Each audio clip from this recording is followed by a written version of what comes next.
husband has been working behind the scenes so intelligently, so brilliantly, that hardly anyone ever noticed a thing. Ready? Join me on a journey down the rabbit hole. And how about this one? We live in a world where mercury is considered highly toxic, but not when we inject it into children in absurd quantities. No doubt you've heard about chemtrails.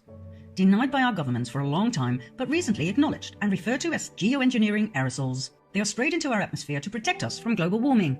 The thing that makes me go however, is the fact that we're sprayed with heavy metals, which are stored in our brains, where they have proven to cause Alzheimer and Parkinson's disease. Did you know that our current Pope is the first to state that hell does not exist, but the devil does? Isn't it weird that the Vatican's audience hall is full of references to reptilians? Snakes? Serpents? Did you know the Vatican's telescope is called Lucifer? And since when does the Pope make the sign of the devil? Then, there are the horrid attacks on innocent people, in which the same victims can survive up to 3 different attacks.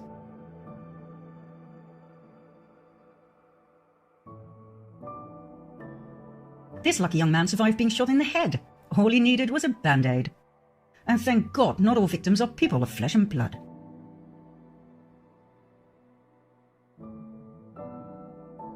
Did you know that fully grown fetuses can be legally aborted in many American states? That advocates of full-term abortion state that unborn babies cannot feel pain, whereas every doctor knows that the nervous system is the first to develop in fetuses? Is abortion of a fully grown baby not the same as murder? Why do Hollywood celebrities promote the use of facial creams containing the foreskin of baby boys? Do you realize that these foreskins are actually sold? That it's a trade? What's next? Did you know that diseases such as AIDS, Zika, SARS, and Ebola are actually patented? Do you know when something is patented? Monsanto, known for its genetically modified seeds and crops, plus its poisonous weed killer Roundup, was bought by Bayer, a chemical giant that produces mostly poison. In other words, our food supply is now largely controlled by the producers of carcinogenic poison. Monsanto started off producing Agent Orange, a very powerful and highly toxic chemical used during the Vietnam War to eliminate forest cover and to destroy crops. But it turned out to do just a little bit more than that, causing horrific birth deformity. According to experts, the fusion of Monsanto and Bayer was the perfect match made in hell. Number 2. In 2018, Hillary Clinton admitted that she deleted 33,000 emails from a private server used as Secretary of State. Not only that, she used a hammer to smash her cell phones, SIM cards and hard drives.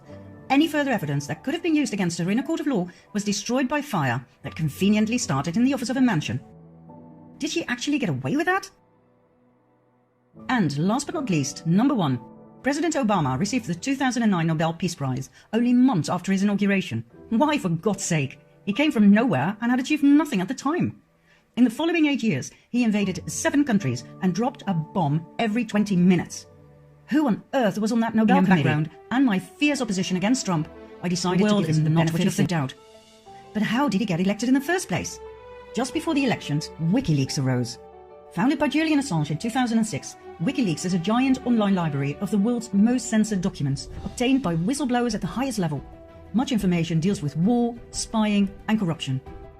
Now, just before the presidential elections, WikiLeaks published highly incriminating evidence of the corruption within the Clinton Foundation and the Clinton presidential campaign. So, what happened? That happened.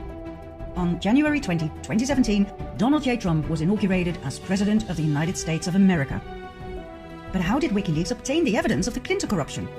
It was leaked by an employee of the Democratic National Committee, Seth Rich, who was subsequently found dead with 2 bullets in his back. Who killed Seth Rich? Who exactly is this Laura Gaylor Silsby? Paradox?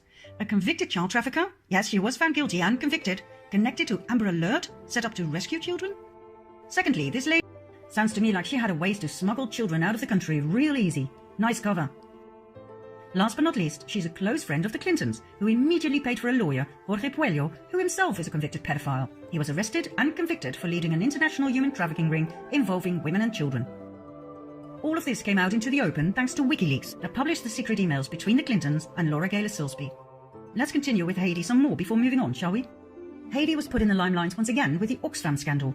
Oxfam, known for its shops throughout the world for empowering women and for fighting poverty, was banned from Haiti following the 2010 earthquake. There were orgies with prostitutes, some of which were underage, in other words, with children.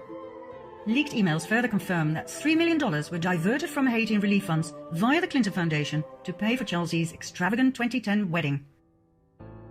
Halloween, a former government official of Haiti, due to testify about the Clinton corruption, was found dead with a bullet in his head only days before the trial on July 12, 2017.